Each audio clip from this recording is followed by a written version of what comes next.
Lève les yeux lorsque le ciel est clair la nuit. Tu y verras des milliers de petits points lumineux. Tu auras l'impression qu'ils sont stables et immobiles.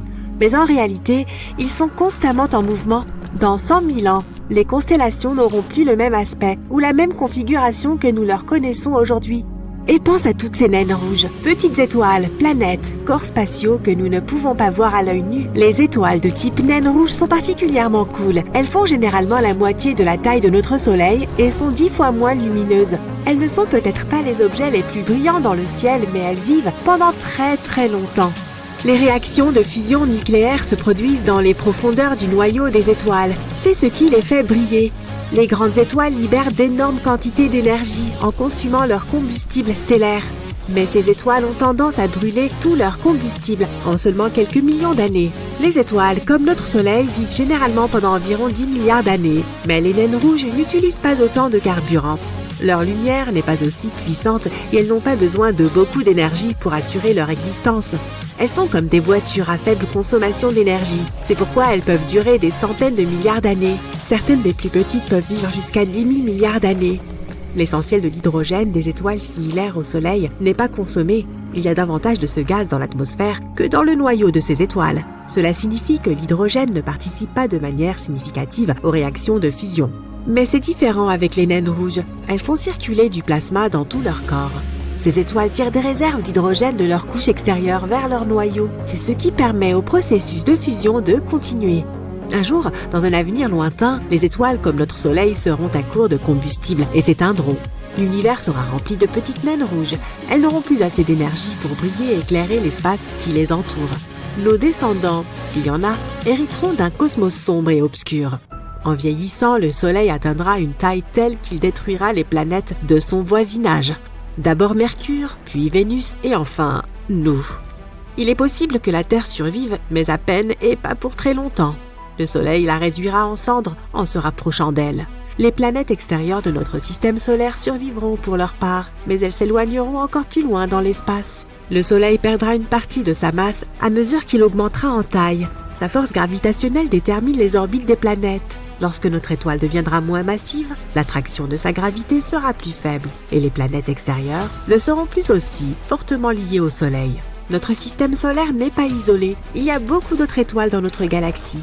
D'ici 30 milliards d'années, les étoiles qui voyagent à proximité perturberont suffisamment nos planètes extérieures pour que certaines des plus grosses d'entre elles soient rapidement projetées hors de notre système solaire. La toute dernière planète restera dans les parages un peu plus longtemps, peut-être même 100 milliards d'années. Mais même celle-là finira par être expulsée du système solaire. Selon une théorie, l'eau de notre planète proviendrait en grande partie de météorites et de comètes chargées de glace, des boules de glace et de poussière gelée. En s'écrasant sur la Terre, des premiers temps, elles auront probablement apporté de l'eau nécessaire au développement de la vie. Mais ces mêmes objets qui ont pu créer la vie sur notre planète pourraient aussi causer sa fin. Il ne s'agit pas de savoir si cela arrivera, mais plutôt de savoir quand. Et les scientifiques pensent qu'il est très probable qu'un astéroïde ou une comète de taille suffisante pour anéantir la vie sur Terre s'écrase un jour sur notre planète. Mais cela se produira dans un avenir lointain. Et heureusement, nous disposons de la technologie nécessaire pour prédire de telles choses et réagir à temps. Mais il y a d'autres collisions cosmiques que nous ne pouvons pas éviter, quoi que nous fassions. Andromède, notre galaxie voisine, se déplace vers le système solaire à une vitesse de 110 km par seconde. Il y a 2,5 millions d'années-lumière entre la Voie lactée et Andromède.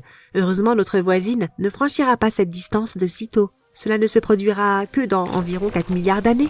Une telle collision entre deux galaxies pourrait entraîner une véritable catastrophe pour nos descendants, si quelqu'un vit encore sur Terre, bien sûr. Les deux galaxies glisseront l'une devant l'autre, puis elles s'éloigneront jusqu'à ce que la force gravitationnelle commence à les rapprocher à nouveau. En fusionnant, elles perdront toutes deux leur structure en forme de disque et prendront l'aspect d'une grande galaxie elliptique. Cette galaxie a déjà reçu le surnom de Milkomeda. La Voie lactée, telle que nous la connaissons aujourd'hui, n'existera plus. L'espace est en mouvement constant, il change tout le temps. Les scientifiques ont imaginé plusieurs scénarios de ce qui pourrait arriver à l'univers dans le futur. Numéro 1, la grande déchirure. Selon cette théorie, l'univers va s'étendre à l'infini. À un moment donné, l'attraction due à son expansion deviendra plus forte que la force gravitationnelle qui assure son unité. Si cela se produit, cela déchirera les galaxies, les étoiles, les trous noirs et tous les autres corps spatiaux, y compris la Terre. L'univers se transformera alors en un ensemble de particules déconnectées. Jusqu'à il y a environ 5 milliards d'années, l'univers était en expansion lente à cause de sa puissante attraction gravitationnelle. Puis sa croissance est accélérée. Certains experts disent que cela s'est produit en raison des effets de l'énergie noire. L'énergie noire est la force mystérieuse qui constitue près de 70% de notre univers. Cette force le pousse à s'étendre plus rapidement au lieu de le ralentir. Donc, dans le cas du scénario de la grande déchirure, l'énergie noire l'emportera sur la gravité au point de pouvoir déchirer des atomes individuels. Scénario numéro 2, l'effondrement terminal. Il est possible que l'univers arrive à un point où il cessera de s'étendre. La gravité deviendra une force dominante. Elle pourrait même inverser l'expansion de l'univers. Alors le cosmos commencera à rétrécir, faisant entrer en collision des planètes, des étoiles et même des galaxies entières. À la fin, l'univers entier s'effondrera sur lui-même. Une fois que tout sera comprimé en un point infiniment petit, ce qu'on appelle en anglais le Big Crunch, l'univers pourra recommencer à s'étendre. Théorie numéro 3, la mort thermique. Brrr. Dans ce scénario, l'entropie augmentera jusqu'à ce qu'elle atteigne sa valeur maximale. L'entropie est en gros l'idée selon laquelle tout dans l'univers finit un jour ou l'autre par sombrer dans le désordre. Une fois que l'entropie aura atteint son maximum, la chaleur du système sera répartie uniformément. L'univers disparaîtra alors, car il n'y aura plus de place pour que la chaleur existe. Tout mouvement mécanique à l'extérieur de l'univers s'arrêtera. Le cosmos sera si vide et le gaz sera si rare qu'aucune nouvelle étoile ne pourra plus se former ni briller. Dans un tel cosmos, le temps ne sera qu'un vide sans fin. Cela signera la fin des planètes, des étoiles et des êtres vivants. L'univers entier sera gelé, sombre et immobile, car il n'y aura pas d'énergie permettant que les choses se remettent à fonctionner. Plusieurs milliards d'années après que les dernières étoiles se soient consumées et aient disparu, les trous noirs enverront un message indiquant que l'univers est arrivé à sa fin. Les trous noirs sont des zones dont l'attraction gravitationnelle est extrêmement forte, si puissante que rien ne peut y échapper. Ils peuvent être aussi massifs que 100 soleils. Quant aux trous noirs supermassifs, leur masse peut être supérieure à celle d'1 milliard de soleils. On trouve de tels trous noirs géants au centre de la plupart des galaxies. Comme tout le reste, les trous noirs connaîtront leur fin. Mais lorsque leur moment viendra, ils ne disparaîtront pas doucement dans la nuit.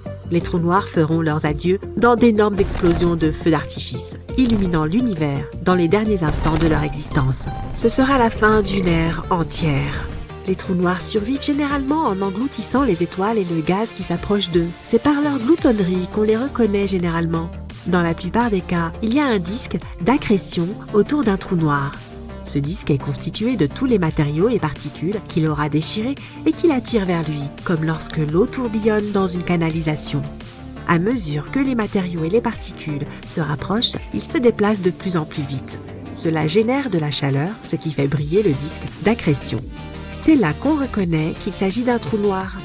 Ouais, les trous noirs ne sont pas très doués pour jouer à cache-cache. Les choses qui traversent l'horizon des événements d'un trou noir, qu'on appelle aussi le point de non-retour, sont perdues à jamais. Mais selon Stephen Hawking, il serait possible d'échapper à un trou noir. Il y a des particules qui bougent même dans le vide. Disons qu'une particule a une énergie positive et une autre une énergie négative. Si elles s'approchent toutes les deux d'un trou noir, il y a une chance que l'une tombe dedans tandis que l'autre s'échappe.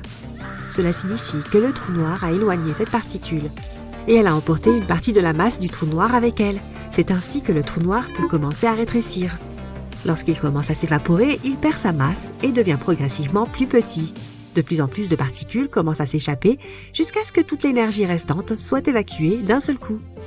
Dans le dernier dixième de seconde, il y aura un flash géant d'énergie et de lumière dans une très très petite région de l'espace et ensuite, tout aura disparu. Remontons le temps jusqu'à il y a 4,6 milliards d'années, afin de voir le moment où notre système solaire est né. Waouh! Il n'y a rien qui ressemble à une étoile ou à une planète. Pour l'instant, il n'y a qu'un nuage géant de poussière qui porte le nom de nébuleuse. Ce sont des molécules d'hydrogène et d'éléments plus lourds, ainsi que de la glace laissée là par une étoile précédente.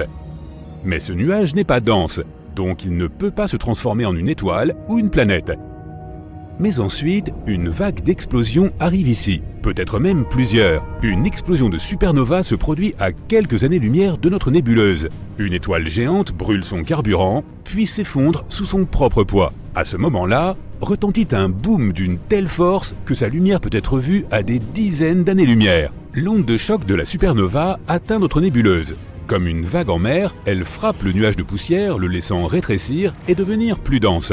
La nébuleuse a alors acquis un centre de gravité commun. Elle a attiré à elle de plus en plus de particules de poussière. Cela a exercé une telle pression sur le noyau de la nébuleuse qu'il s'est mis à tourner. Et plus la masse du nuage central était importante, plus il tournait vite. Les particules à l'intérieur du noyau sont entrées en collision plus rapidement et plus fréquemment. Cela a fait monter la température de la nébuleuse à plusieurs milliers de degrés. À ce moment-là, une proto-étoile est apparue. C'était un soleil jeune et instable.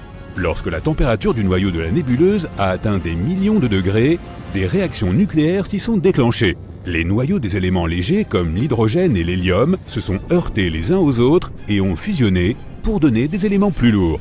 Que la lumière soit. Il y a 4,5 milliards d'années, la proto-étoile s'est transformée en un soleil stable, mais 30% plus sombre que celui que nous connaissons aujourd'hui. Il reste aussi un énorme nuage de poussière. C'est le reste des matériaux qui n'ont pas participé à la création de notre étoile. Tu peux maintenant voir les plus gros objets de ce nuage. Les éléments lourds et la poussière ont commencé à s'accumuler, formant des protoplanètes.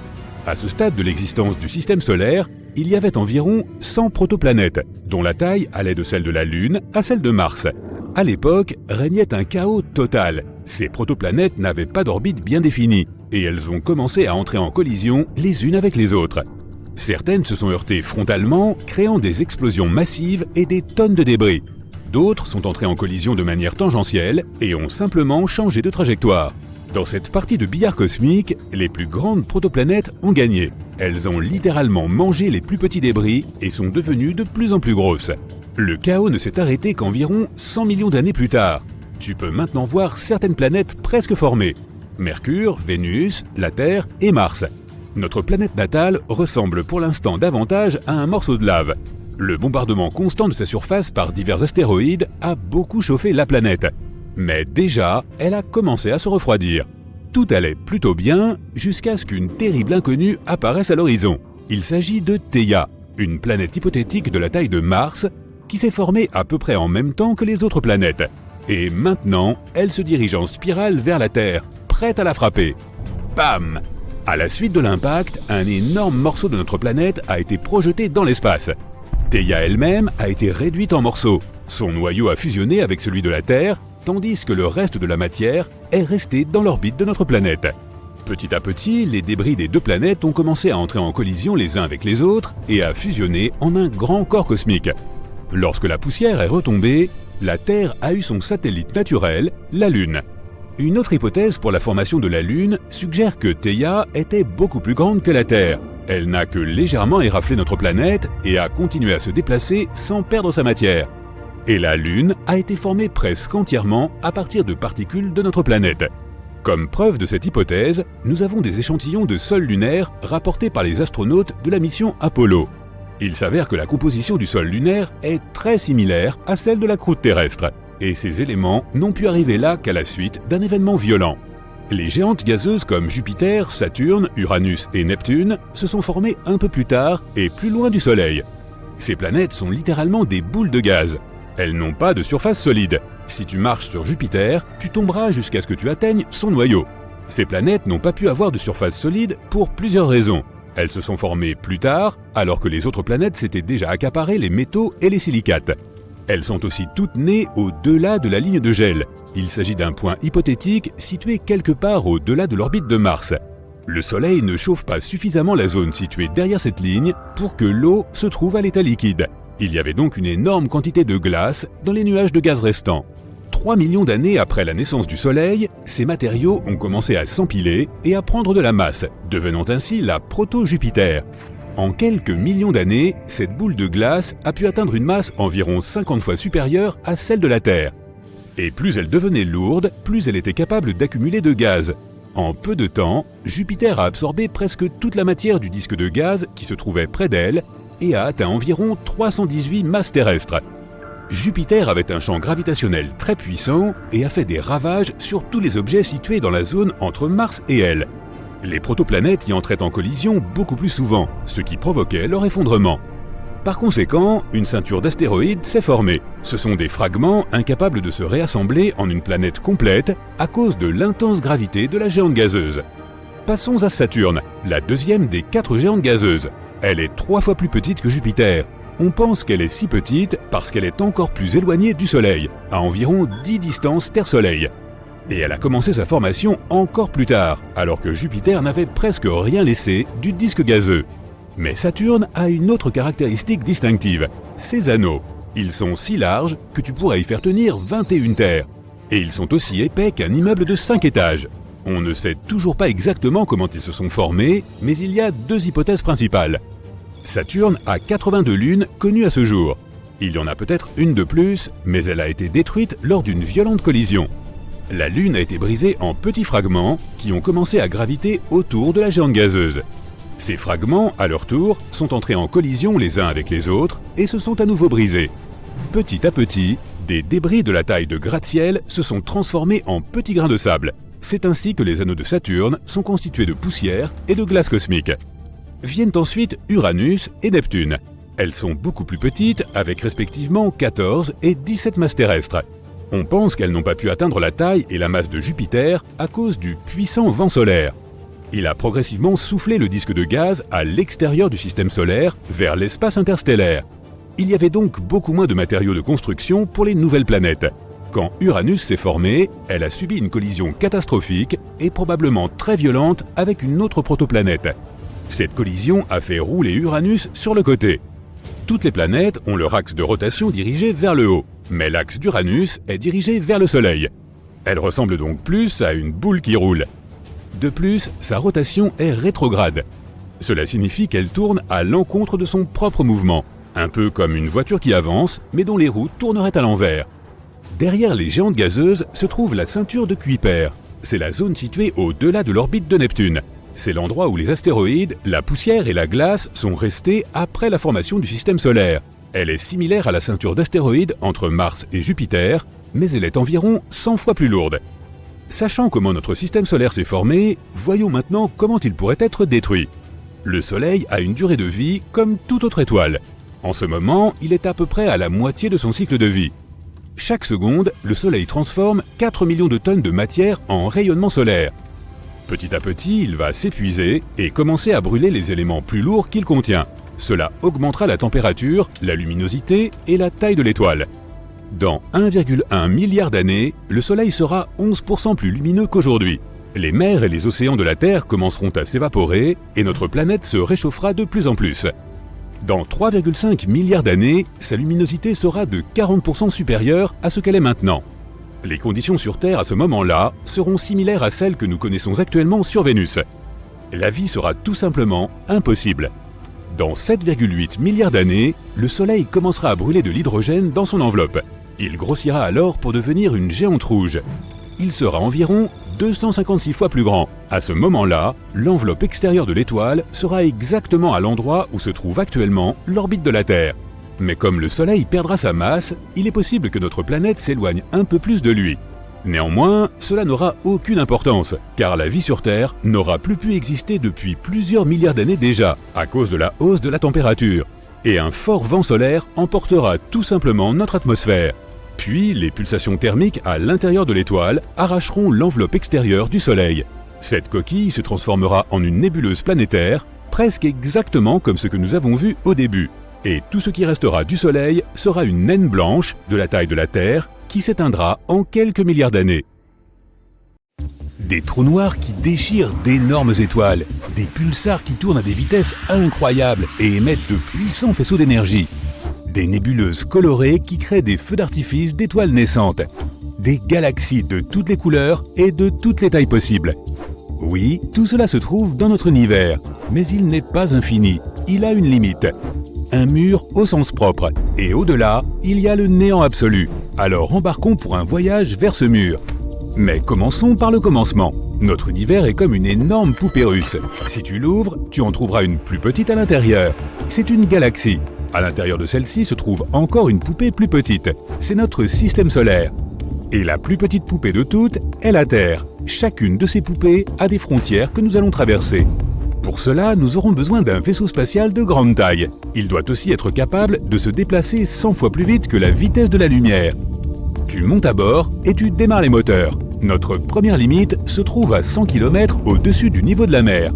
C'est 10 fois plus haut que l'altitude des avions de ligne. Ce point s'appelle la ligne de Kármán. Elle sépare l'atmosphère terrestre de l'espace extra-atmosphérique. Maintenant, volons plus loin jusqu'au bord de notre système solaire.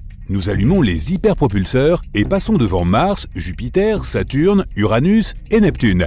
Nous avons parcouru une distance de 100 unités astronomiques. Une UA est la distance entre la Terre et le Soleil. Et voici la limite de notre système solaire, l'héliosphère.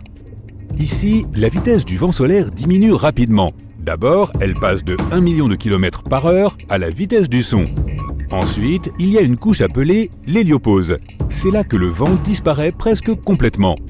Puis notre vaisseau subit une vague d'étrave. C'est là que nous ressentons la force du vent interstellaire, qui entre en collision avec la frontière de notre système solaire. Lorsque tu passes cette frontière, tu te retrouves dans l'obscurité de l'espace interstellaire. Et c'est là que tu trouves les deux objets fabriqués par l'homme qui ont fait ce voyage pour la première fois dans l'histoire. Il s'agit de Voyager 1 et Voyager 2. Voyager 1 a franchi cette frontière en 2004. Voyager 2 l'a fait en 2007. Ces sondes spatiales ont découvert que l'héliosphère n'est pas une sphère parfaite autour du Soleil. Sa frontière sud est 10 UA plus proche de l'étoile que sa frontière nord. Nous nous déplaçons donc dans l'espace interstellaire et nous approchons bientôt d'un mur de pierre autour de notre système solaire. 200 000 UA plus loin, et le voilà. Ce mur de pierre est le nuage de Oort. En réalité, c'est une ceinture d'astéroïdes qui entoure notre monde. Les scientifiques pensent que le nuage de Oort pourrait être la source des comètes et des météorites qui tombent sur la Terre. Mais ils sont si dispersés que nous pouvons facilement nous glisser entre eux. Maintenant, nous sommes dans l'obscurité totale. La Voie lactée fait environ 106 000 années-lumière de diamètre.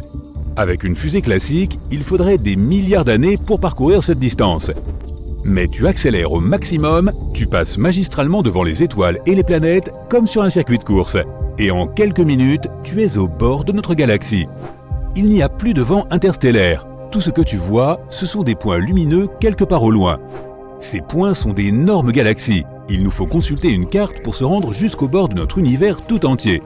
Tu es ici, près de la Voie lactée. Elle fait partie d'un amas de galaxies appelé le superamas Laniakea. Mais même cet énorme amas est comme une aiguille dans une botte de foin. En faisant un zoom arrière, on trouve le superamas Hydra Centaurus. Des milliers de galaxies sur la carte ressemblent à de petits points. Zoom arrière maximum. Voici tout notre univers observable. Nous pensions qu'il était infini, mais nous avons peut-être la preuve qu'il y a une frontière. Elle se trouve ici, à 10 milliards d'années-lumière de chez nous. Même si tu te déplaçais à la vitesse de la lumière, un voyage là-bas prendrait 2 fois plus de temps que l'existence de notre planète entière. Pendant ce temps, soit le Soleil s'éteindrait, soit il exploserait comme une supernova, détruisant tout notre système solaire. Et si tu pouvais vivre aussi longtemps et revenir ensuite chez toi, tu verrais que notre galaxie n'existerait plus. Elle est depuis longtemps entrée en collision avec la galaxie d'Andromède et a fusionné en un seul grand corps cosmique. Heureusement, ton vaisseau est capable de déformer l'espace-temps pour que ce voyage prenne littéralement quelques secondes. Boum! Félicitations, tu es arrivé à destination. Le supervide d'Eridanus. Certains scientifiques pensent que cet endroit est la preuve des collisions de notre univers avec quelque chose d'assez grand pour laisser une si grande cicatrice. Le supervide d'Eridanus est un espace vide et froid de 1 milliard d'années-lumière de large. Si tu imagines ce vide comme une tasse, il pourrait contenir au moins 10 000 galaxies. Et il est apparu après un accident aux proportions gigantesques. L'objet qui s'est écrasé dans notre univers n'était autre que un autre univers. Oui, d'autres univers peuvent réellement exister. Imagine que notre univers entier est une énorme bulle qui contient tous les amas de galaxies de l'univers observable. Il pourrait y avoir un nombre infini de telles bulles qui seraient nées pendant le Big Bang. Ces univers peuvent être différents d'une autre. Ils peuvent abriter d'autres galaxies et nébuleuses. Mais ces bulles pourraient aussi être des univers parallèles. Cela signifie que si tu as choisi des céréales plutôt que des flocons d'avoine ce matin, dans un autre univers, ton alter ego pourrait avoir choisi les flocons d'avoine. Chaque choix que tu as fait dans la vie a eu des conséquences complètement différentes dans un univers parallèle. Et comme le nombre de choix est infini, il y a une infinité d'univers parallèles. Donc, comme une bulle ordinaire, notre univers a une paroi qui se trouve près du supervide d'Eridanus. Il y a longtemps, une autre bulle est passée devant la nôtre. En se rapprochant l'une de l'autre, leurs champs gravitationnels ont commencé à interagir. Notre mur frontalier a commencé à se déformer et à s'étirer vers l'autre univers. La même chose s'est produite de l'autre côté. Puis, les parois des deux univers sont entrées en contact. Mais comme les bulles ont bougé, leur lien a commencé à se rompre. Et l'autre univers a arraché un énorme morceau du nôtre. Un vide froid s'est formé au niveau de point de collision. C'est le supervide d'Eridanus. Le problème est que l'univers a la même apparence pour un observateur, quel que soit son point de vue. Par exemple, imagine un ballon de basket suspendu en l'air. Maintenant, si nous plaçons une fourmi sur le ballon et lui demandons de trouver le bord du ballon, elle se mettra à tourner autour en faisant un nombre infini de cercles. Mais le paysage autour de la fourmi ne changera pas. Tout ce qu'elle verra, c'est un univers arrondi parce que la sphère reste la même, quel que soit le point de vue. La même chose se produit lorsque nous essayons de trouver le bord de notre univers. Tout cela parce que nous imaginons le monde dans un espace tridimensionnel et que notre vue est limitée.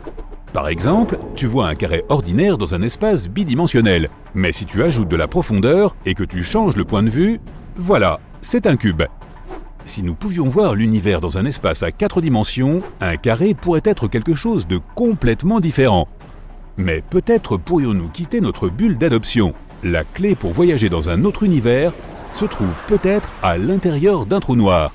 Un trou noir est l'un des objets les plus mystérieux de l'univers. Ils sont si massifs qu'ils déforment non seulement l'espace, mais aussi le temps. C'est comme placer un rocher très lourd sur un filet. Le filet s'affaissera, et plus tu te rapprocheras du rocher, plus la courbure sera forte. Une fois que tu es dans le champ gravitationnel d'un trou noir, tu ne peux plus en sortir. Nous ne savons toujours pas ce qui pourrait se trouver au cœur d'un trou noir. Certains scientifiques supposent que les trous blancs existent aussi. Théoriquement, ils devraient naître en même temps que les trous noirs.